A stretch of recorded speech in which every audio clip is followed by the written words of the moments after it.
میں انشاءاللہ عرض کرتا ہوں.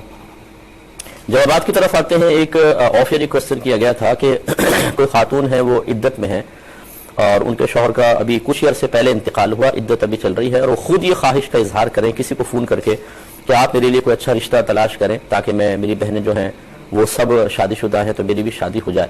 تو اس طرح عدت میں عورت کا از خود خواہش نکاح کرنا کیسا ہے؟ دیکھیں بالکل سخت ناجائز ہے. قرآن عظیم میں صراحتاً ایسی عورت کو نکاح کا پیغام دینا جو واضح طور پر ہو, ایک تو ہے اشارتاً کنایتاً بول دینا, اس کی گنجائش نکلتی ہے, لیکن صراحتاً نکاح کا پیغام دینا کہ میں تم سے نکاح کرنا چاہتا ہوں, اسی کو منع کیا گیا ہے. اور قرآن عظیم میں جب کوئی چیز منع کی جائے تو وہ حرام ہوتی ہے, حرام کا درجہ اس کا کم از کم مکروہ تحریمی کا درجہ تو ہوتا ہی ہوتا ہے. تو لہٰذا جب ایک مرد اس عورت کو نکاح کا پیغام دے, اس کے لیے فعل منع ہے, تو خود اس عورت کے لیے تو بدرجہ اولا اس کو خیال کرنا چاہیے.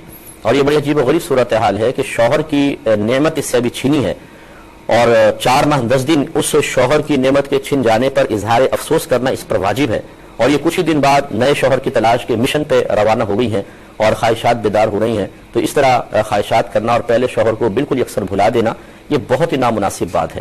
اکثر لوگ یہ کہتے ہیں کہ جی بیوی مر جاتی ہے تو شوہر یہ سخت دل ہوتے ہیں, فوراً دوسری شادی کی طرف بڑھ جاتے ہیں. لیکن میں آپ کو ایسے کیسز دکھا سکتا ہوں, ایسے بھی ہیں کیسز, یہ نہیں کہ میں بہنوں کے خلاف کچھ کر رہا ہوں, کہ ابھی شوہر کو مرے کچھ دن ہوئے نہیں اور جیسے یہ کیس آپ کے سامنے اسی طریقے سے نئے شوہر کی تلاش و جستجو شروع ہو جاتی ہے. یہ قطعاً غیر مناسب ہے, اس پر توبہ کرنی چاہیے.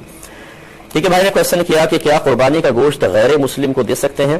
تو جی ہاں بالکل دے سکتے ہیں, اگرچہ افضل اور اولا یہ ہے کہ سب سے پہلے یہ دیکھا جائے کہ کیا محتاج مسلمان موجود ہے کہ نہیں.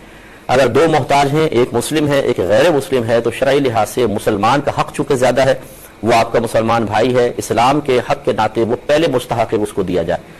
اور پھر اگر ایسا کوئی مسلمان نہیں ہے تو غیر مسلم کو بہرحال دیا جا سکتا ہے, کہ ہمارا مذہب اسلام بہترین مذہب ہے, وہ کسی غیر مسلم کو اس وجہ سے کہ وہ غیر مسلم ہے اس کے ساتھ حقارت کا سلوک کرنے کی اجازت نہیں دیتا ہے, یا انسانیت کے ناطے اس کی مدد کرنے سے منع نہیں کرتا, لیکن پہلے ترتیب ایسی ہونی چاہیے.